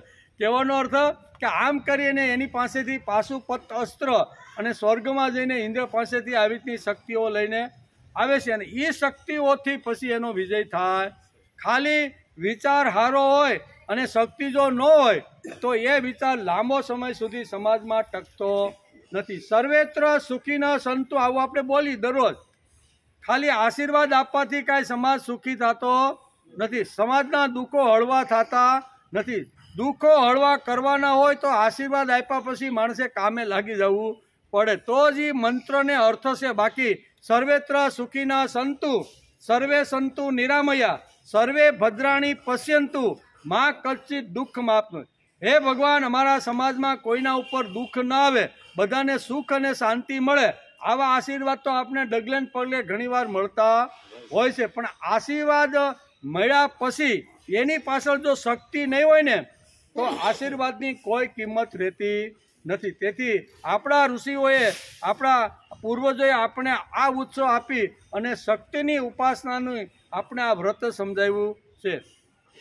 તેમણે પાંડવોને શિખામણ આપી છે કે તમારે જો ધર્મના મૂલ્યો ટકાવવાના હશે તો હાથ જોડીને 13 વર્ષ સુધી આ જંગલમાં, વનમાં બેસી રહો ને ભાઈ, તો આ કાંઈ ધર્મ ઉપર તમારી સત્તા ચાલશે નહીં. ધર્મને જો ટકાવવાનો છે, ધર્મને જો આગળ લઈ જવાનો છે અને ધર્મની અંદર અધર્મ પેસી ગયો છે અને શુદ્ધિકરણ જો કરવાનું છે ને તો હાથ જોડીને બેસવાથી 13 વર્ષ તમારે તો કાંઈ થવાનું નથી. જેવા ગયા છો ને એવા પૂરા કરીને પાછા આવી જાઓ, એમાં કાંઈ ફરક પડવાનો નથી. તમારે શક્તિની ઉપાસના કરવી જોઈએ. આમ વેદવ્યાસ એને સમજાવે છે. તમારે શક્તિની ઉપાસના કરવી પડશે. અર્જુનને તેથી જ વ્યાસ ભગવાને શંકર પાસેથી તેમાં સ્વર્ગમાંથી દિવ્ય અસ્ત્ર લેવા માટે સજેશન કર્યું છે કે અર્જુન બરોબર છે, અર્જુન જાય અને આ ધ્યાન ધારણા તપસ્યા કરી ભગવાનને પ્રસન્ન કરી અને એની પાસેથી દિવ્યાસ્ત્ર લાવે અને પછી યુદ્ધની અંદર એનો ઉપયોગ થાય. મહર્ષિ વ્યાસના આ ઉપદેશને મહાકવિ ભારવીએ પોતાના કાવ્યમાં સરસ રીતે આવી રીતનો ગૂંથી લીધો છે. લભ્યા ધરત્રી તવ વિક્રેણ જ્યાયાંશ વીર્યાસ્ત્ર બલે વિપક્ષ અત અકર્ષય વિવિધ વેદા પ્રકાશંત્રાહી જય શ્રી. રણભૂમિની અંદર જો તમારે જયશ્રી એટલે વિજય જો પ્રાપ્ત કરવાનો હશે ને તો તમારે આવી રીતના દિવ્ય અસ્ત્ર પ્રાપ્ત કર્યા વગર છૂટકો નથી. આમ વ્યાસ અત્યારે બહુ સરસ રીતે પાંડવોને વનમાં સમજાવે છે. વેદ વ્યાસ પાંડવોને કહે છે કે તમારે સામર્થ્યથી પરાક્રમથી પૃથ્વીને જીતવાની છે અને શક્તિ જો મેળવવાની હોય તો તપસ્યા કર્યા વગર શક્તિ મળતી નથી. તેથી આરાધના કરો, ધ્યાન ધરો અને તપસ્વી બની અને ભગવાન પ્રસન્ન થાય તો એની પાસેથી તમે દિવ્ય અસ્ત્ર માગો. શત્રુ પક્ષ સામર્થ્યમાં અને શસ્ત્રોમાં તમારાથી અત્યારે વધુ બળવાન છે. આમ વ્યાસે કીધું કે તમે એમ કહો છો કે અમારી પાસે ગદા છે, અમારી પાસે ગાંડી છે, પણ સામે પક્ષમાં તમે જો દુર્યોધન ને દુશાસન એની પાસે પિતામહ ભીષ્મ ને દ્રોણાચાર્ય જેવા તો મહારથીઓ આવા છે એમ કે. એટલે એની પાસે તમારી પાસે જે અત્યારે બળ જે છે, અત્યારે જે શક્તિ છે, અત્યારે જે શૌર્ય છે ને એના કરતાં હસ્તિનાપુરમાં બેઠેલા આ બધા જ મહારથીઓ પાસે અનેક પ્રકારની શક્તિઓ પડેલી છે. એમ વ્યાસ અત્યારે વનની અંદર જંગલમાં સમજાવે છે. શત્રુ પક્ષ સામર્થ્યમાં અને શસ્ત્રોમાં તમારાથી અત્યારે વધુ બળવાન છે અને શક્તિશાળી છે. તેથી તમારે વધારે સામર્થ્યશીલ બનવું પડશે. કારણ કે જે વધુ સામર્થ્યશીલ અને વધુ સાધન સંપન્ન હોય તે જ યુદ્ધમાં વિજય મળે છે. તેને જ વિજયશ્રી પ્રાપ્ત થાય છે. ત્યાં કાંઈ બે હાથ જોડીને બેહવાનું, યુદ્ધ શરૂ થાય પછી બે હાથ, ના તમે તો મારા ગુરુ છો, તમે તો મને ભણાવ્યો, તમારા ખોળામાં હું નાનાનો મોટો થયો, એમ હાથ જોડવાના છે. તેથી જ ભગવાન વારંવાર એને ઠપકો આપે છે રથમાં બેઠો કે તું કે આની પર કે એના ખોળામાં હું નાનાનો મોટો થયો છું અને કેમ મારું કે અર્જુન તારા બધા જ બાણ કાન પાસેથી નીકળી જાય છે, એ કંઈ એને અડતું નથી કે. અને આટલું તો એની પૂજાની વાત કરે છે, પણ ભગવાન મારું બાણ એને બાજુમાંથી જાય એવું જ હું ફેંકું છું કે. ત્યારે કહે છે કે ભાઈ અહીંયા આવા શું કહેવાય બાપોડિયા વેડા હાલે યુદ્ધના મેદાનમાં ઊભો છો એટલે તારે ભાઈ લડવું તો પડશે જ. તેથી તમારે વધારે સામર્થ્યશીલ બનવું પડશે. કારણ કે જે વધુ સામર્થ્યશીલ અને વધુ સાધન સંપન્ન હોય તેને જ યુદ્ધની અંદર વિજય મળશે, બીજાને મળતો ત્યાં પછી બીજા કાંઈ વેડા હાલે નહીં કે. અનાદિકાળથી સદવિચારો ઉપર, દેવી વિચારો ઉપર આસુરી વૃત્તિ હુમલો કરતી આવી છે અને દેવી વિચારોમાં ઘણીવાર અગવડતા આવે છે. અને અગવડતા આવે છે ત્યારે દેવી વિચારોના દેવો છે એ બ્રહ્મા, વિષ્ણુ અને મહેશની આરાધના કરે છે અને આરાધના કર્યા પછી એમાંથી એક શક્તિ ઉત્પન્ન થાય છે. શક્તિને પોતાની બધી વાત કરે છે અને એ જ શક્તિ એટલે જગદંબા. અને જગદંબા 9 દિવસ સુધી આવી રીતના આસુરી મહિષાસુરની સામે લડે છે અને એનો 9મા દિવસે પરાજિત કરે છે. ફક્ત દેવોએ ભગવાન પાસે શક્તિ માગી, સામર્થ્ય માગ્યું અને આસુરી વૃત્તિને પરાભવ કર્યો. ફક્ત સદવિચારો હોવું પૂરતું નથી, તેનું રક્ષણ પણ થવું ખૂબ જ જરૂરી છે. સદવિચારો ખાલી બોલવા કહેવા એટલા પૂરતું નથી, પણ એનું રક્ષણ પણ થવું જરૂરી છે. અને તે માટે શક્તિની ઉપાસના અતિ આવશ્યક છે. તેથી શક્તિ ઉપાસનાના આપણા શાસ્ત્રકારોએ આપણને આ 9 દિવસો આપણને આપી દીધા છે. જેમ બહારના ષડરીપુઓ છે એમ અંદરના ષડરીપુ ઉપર જો વિજય પ્રાપ્ત કરવાનો છે તો બળ, શક્તિ અને સામર્થ્ય વગર શક્ય નથી એમ કે. આજે ભારત થોડું નિર્બળ બનેલું દેખાય છે કારણ કે વેદોએ ઉપદેશેલી અને મહાભારતે આદરેલી જે શક્તિ ઉપાસનાની જે વાતો છે ને તેની ભારતની અંદર અવગણના થઈ રહી છે. અવગણના થઈ છે એટલે એ ઉત્સવો ખોટી રીતે ઉજવાય છે. બરાબર, નાચવાના, ગાવાના, કૂદવાના, ફિલ્મના ગીત વગાડવાના, રાતના 12 વાગ્યા પછી નાસ્તા પાણી કરીને શરીર બગડ, આ જે હેતુથી જે ઉપાસના શાસ્ત્રકારોએ વેદોએ આપણે સમજાવી એ વેદની વિરુદ્ધની અંદર જઈ ઉત્સવો ખૂબ થાય છે. ગલીએ ગલીએ માં જગદંબાની પ્રતિમા મુકાય છે, આટા ફેરા ઘણું બધું થાય છે, પણ એની સાથે સાથે થોડો ઘણો બગાડ પણ આવેલો છે. એ બગાડની હિસાબે ભારત ઘણીવાર આધ્યાત્મિક ક્ષેત્રમાં ઘણીવાર નબળું પડતું હોય ને એવું આપણે અત્યારે જોઈ રહ્યા છીએ. વેદવ્યાસ અને કૃષ્ણના જીવંત અને શક્તિશાળી વિચારોનું યથોચિત પાલન આજે રશિયા, અમેરિકા, જર્મની, જાપાન વગેરેમાં થતું રહેલું છે. પણ દુર્ભાગ્ય એ છે કે ભગવાને કીધેલા જે વિચારો મહાભારતમાં છે, મહાભારતની અંદર વેદવ્યાસે લખેલા છે, અને ભગવાનના મુખારવિંદમાંથી નીકળેલી જે ગીતા છે એ ગીતા અને મહાભારતના વિચારો ભારતની અંદર જ કોઈ એને આત્મસાત કરીને જીવવાનો પ્રયત્ન કરતા નથી. બીજા દેશના લોકોએ આ વાત ઉપાડી લીધી મહાભારતમાંથી ને ગીતામાંથી, અને એ પ્રમાણે જીવન જીવવા લાગ્યા તો બધી રીતે એ દેશો બધા શક્તિશાળી થવા લાગ્યા કે નહીં. એટલે આપણે પણ ઘણું બધું આપણા દેશમાં છે, પણ એને આપણે બરોબર સમજી શક્યા નથી. પરિણામે તે રાષ્ટ્ર ઉત્તરોત્તર અલકે સંપન્ન થતા જાય છે, સમૃદ્ધ બનતા જાય છે, અને આગળ બધા આ રાષ્ટ્રો આગળ વધતા જાય છે. આપણે પણ આળસને ખંખેરી શું કરવાનું, આ 9 દિવસની અંદર ધ્યાન ધરતા ધરતા આરાધના કરતા કરતા આપણે પણ આળસને ખંખેરી ક્ષણિક પ્રમાદને આગો કરી પુનઃ શક્તિની ઉપાસના શરૂ કરવી જોઈએ, અને એ શરૂ કરીને શક્તિ મા જગદંબા પાસે માગવાની છે. સંગે શક્તિ કલો યુગે, એક ઉત્સવ પાછળનો હેતુ આ છે. સોસાયટીમાં કે આવી રીતના સમાજની અંદર વેરવિખેર થયેલો જે સમાજ હોય ત્યારે ભેગો મળતો ન હોય, એ એક જ સોસાયટીમાં, પણ મળવાના સંયોગ ખૂબ જ ઓછા હોય છે. આ ઉત્સવ દ્વારા રાત્રે 2-3 કલાક સુધી બધા જ લોકો સાથે મળે કે નહીં, એટલે કે સંઘ તૈયાર થયો. સંઘની અંદર જબરજસ્ત શક્તિ છે. સંઘ જો નક્કી કરે ને તો અહીં કહે છે સંઘો શક્તિ કલયુગે.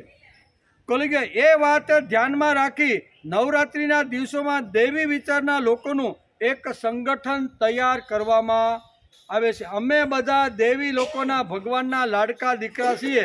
અમારું ખાવાનું, ગમવાનું, રહેવાનું, વ્યવહાર, ધંધા, નોકરી બધું અલગ અલગ હશે જ, પણ 9 દિવસ અમે સંગઠિત થઈને અમે એક માતાના દીકરા તરીકે, એક જગદંબાના દીકરા તરીકે અમે બધા એક મા અને એક બાપના દીકરા સહિત. તેથી સંગઠન માટે પણ આ પ્રયોગ આપણા ઋષિઓએ આ નવરાત્રિનો મહોત્સવ ઉજવીને આપણે સમજાવવાનો એક પ્રયત્ન કર્યો છે કે એમાં આખું સંઘ તૈયાર થાય છે.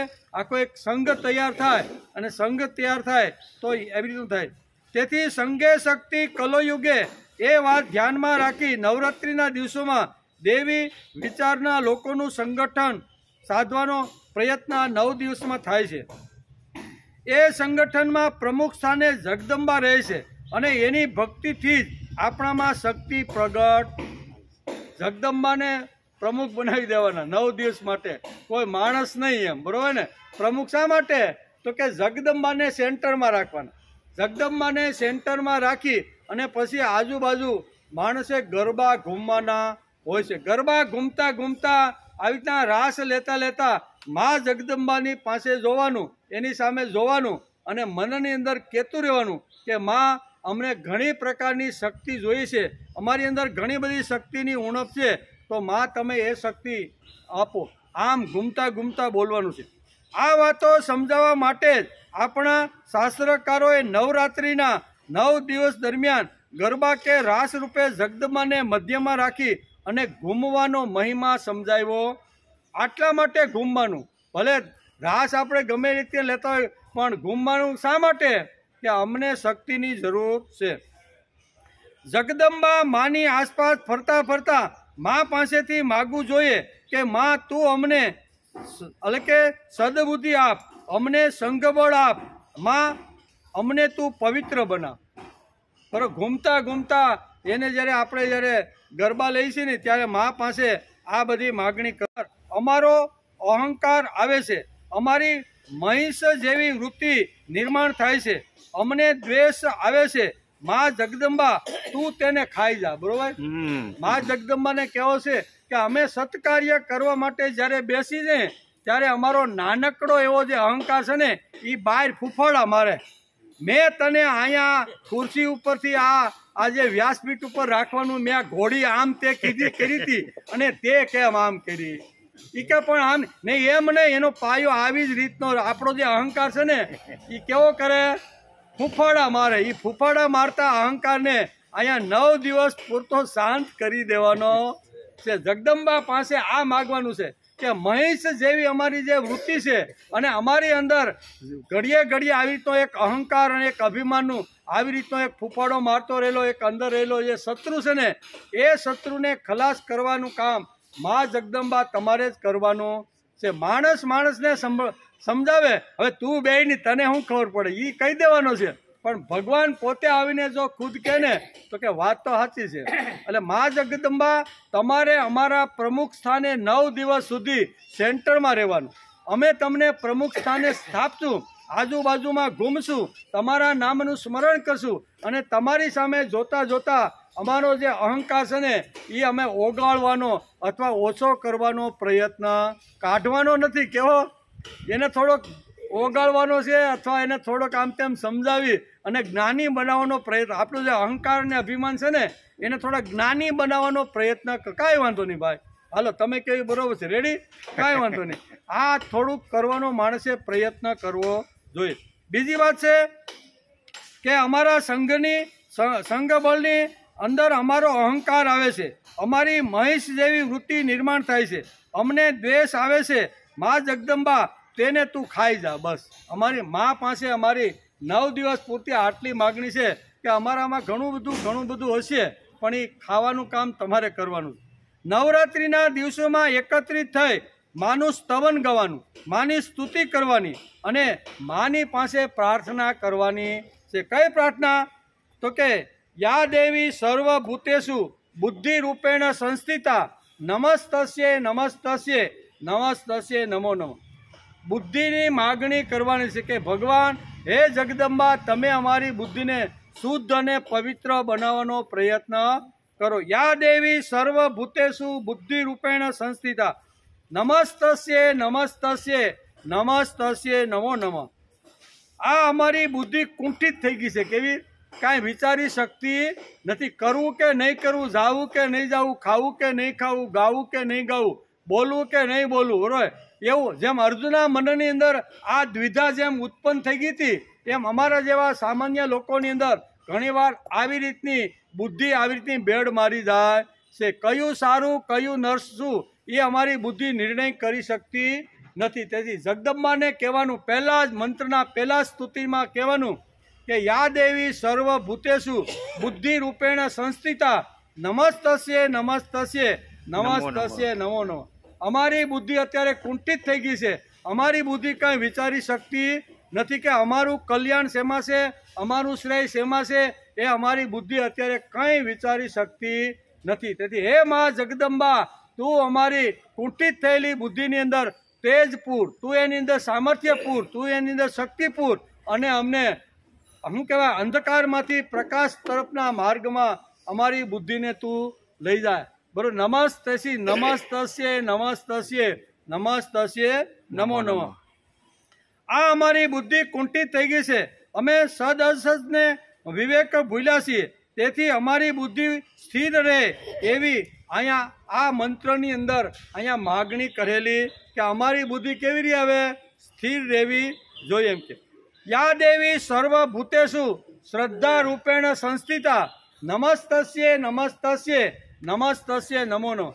ભગવાન અમારી દિન પ્રતિદિન ભગવાન ઉપરની, સમાજ ઉપરની, કુટુંબ ઉપરની, અમારા વ્યક્તિ ઉપરની શ્રદ્ધા ઘણીવાર ધીમે ધીમે ઓછી થતી જાય છે. શ્રદ્ધા નથી, ભાવ નથી, પ્રેમ નથી. પહેલાં 50 વર્ષ સુધી પહેલાંનો જે ભાવ પ્રેમ અને શ્રદ્ધા હતી ને એ ભગવાન ધીમે ધીમે અમારી ઓછી થતી જાય છે. તેથી મા જગદંબાને કહેવાનું કે હે મા જગદંબા યા દેવી સર્વભૂતેષુ શ્રદ્ધા રૂપેણ સંસ્થિતા નમસ્તસ્યે નમસ્તસ્યે નમો નમો નમઃ.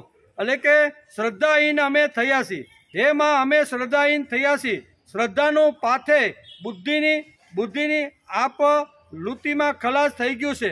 શ્રદ્ધા અમારી હરાઈ ગઈ છે. તેથી અમારી જાત ઉપર, ભગવાન ઉપર અને સમાજ ઉપર શ્રદ્ધા રહી નથી. આ શ્રદ્ધાને મા જગદંબા તમે મજબૂત કરવાનો પ્રયત્ન અમારી શ્રદ્ધા પાવરફુલ થાય, અમારી જાત ઉપર શ્રદ્ધા અમને બેસે કે 100% અમે સત્કાર્ય કરીએ છીએ એટલે અમારું ફેલ જવાનું નથી. આ ભગવાન અને ઉપરની શ્રદ્ધા જે ઉડી ગઈ છે એ રીતે અમારા ઉપર આવે. યા દેવી સર્વભૂતેષુ શક્તિ રૂપેણ સંસ્થિતા. આમ કરીને ઘણું મોટું સ્તવન આપણે રોજ જે ગાઈએ છીએ ને એ સ્તવનની અંદર અહીંયા મા જગદંબા પાસે આ બધી માગણીઓ આમને આટા ફરતા ફરતા ગોળ રાઉન્ડની અંદર મા પાસે આ બધી વસ્તુ માગવાની. યા દેવી સર્વભૂતેષુ શક્તિ રૂપેણ સંસ્થિતા નમસ્તસ્ય નમસ્તસ્ય નમસ્તસ્ય નમો નમઃ. મા અમે શક્તિહીન થયા છીએ. કેવા શક્તિહીન થયા છીએ, અમર્યાદ ભોગો ભોગવીને અમારી ગલિત વીર્ય થયા છીએ. મા તું અમને શક્તિ આપ, બળ આપ, સામર્થ્ય આપ. એમ આ શ્લોક અને મંત્રની અંદર અહીંયા નવરાત્રિના દિવસમાં માગણી કરવાની હોય છે. મા જગદંબાની આપણી આ ઉપાસના નવરાત્રિમાં શરૂ થાય છે, પણ માત્ર 9 દિવસ ન રહેતા જીવંત પર્યંત આ આપણી ઉપાસના ચાલુ રહેવી. એ 9 દિવસ તો આપણે ખાલી પ્રયોગ રૂપે કરીએ છીએ, પણ ઘેરે જઈને પછી 9 દિવસ પૂરા થાય એટલે ભૂલી જવાનું નથી. એ જીવંત પર્યંત આ બધી જે વાતો છે ને એ જીવન સાથે વણાઈ જવી જોઈએ. ક્ષણે ક્ષણની શક્તિ ઉપાસના આપણને જળવાદથી ઘેરાયેલા જગતમાં ઊભા રહેવાની તાકાત આપે છે. આવું શક્તિશાળી સંપન્ન જીવન આ જગદંબાના ચરણે ધરવું જોઈએ. માની આસપાસ ફરતા ફરતા સાચા ભાવથી પ્રાર્થના કરવી જોઈએ કે યા દેવી સર્વભૂતેષુ વૃત્તિ રૂપેણ સંસ્થિતા નમસ્તસ્ય નમસ્તસ્ય નમસ્તસ્ય નમો નમઃ. હે ભગવાન, અમારી વૃત્તિ છે ને, હે મા જગદંબા, અમારી વૃત્તિને તું શ્રેષ્ઠ વૃત્તિ બનાવવાનો પ્રયત્ન કર. એમ સંક્ષેપમાં કહેવાનું હોય તો નવરાત્રિના દિવસો એટલે શક્તિ ઉપાસનાના દિવસો. ટૂંકમાં જો આપણે કહેવાનું હોય તો અહીંયા નવરાત્રિ એટલે શું છે તો કે શક્તિ ઉપાસનાના દિવસો. મા જગદંબાને સેન્ટરમાં રાખી અને ગરબા ઘૂમતા ઘૂમતા તેના તરફ નજર રાખી અને શક્તિ માગવાના દિવસો એટલે નવરાત્રિના દિવસો છે. બીજા કોઈ પાસે માગવું એના કરતાં બા પાસે ને મા પાસે માગવું શ્રેષ્ઠ અને સારું કહેવાય કે નહીં. પાડોય પાસે એ તો મા આપે કે ન આપે, એ ના પણ પાડી ગયા, બરાબર ને. પણ મા જગદંબા પાસે માગવા માટેના આપણા પૂર્વજોએ આપણને 9 દિવસો આપ્યા છે. તેથી આપણી બુદ્ધિ પ્રમાણે આ નવરાત્રિના મહોત્સવને આપણા પૂર્વજોએ આપેલું જે ઘરેણું છે ને એ ઘરેણાને સમજવાનો પ્રયત્ન કર્યો. આપણા ઋષિઓએ આ નવરાત્રિનો વૈભવ આપણી સામે ખુલ્લો મૂક્યો છે, ખજાનો. અને એ ખુલ્લા ખજાનાને આપણે આપણી બુદ્ધિ પ્રમાણે સમજવાનો પ્રયત્ન કર્યો. એમાં બધું કાંઈ 1 કલાકમાં કહી શકાય નહીં, કારણ કે એટલો મોટો નવરાત્રિનો ઉત્સવ છે. પુરાણોમાં તો એની કેટલી બધી વાર્તાઓને વાર્તા રૂપે વેદવ્યાસે ઘણું બધું એનું વર્ણન કર્યું છે. પણ આપણે ટચુકડી બુદ્ધિથી ઓછા સમયની અંદર મર્યાદિત સમયમાં આપણે આ નવરાત્રિના ઉત્સવને સમજવાનો પ્રયત્ન કર્યો. એટલે આ જે કાંઈ વાણીનું જે પુષ્પ છે ને, વાઘ પુષ્પ, એ આજે આપણે મા જગદંબાને ચરણે ધરીએ કે મા જગદંબા અમારી જે બુદ્ધિ છે કુંઠિત ન થાય, અમારી શક્તિ ક્ષીણ ન થાય, અમારી વૃત્તિ સારામાં સારી રહે, આવી માગણી કરીને મા જગદંબાના ચરણે આજનું પુષ્પ ધરીને આજનો આપણો વિષય પૂરો કરીએ. આવતીકાલે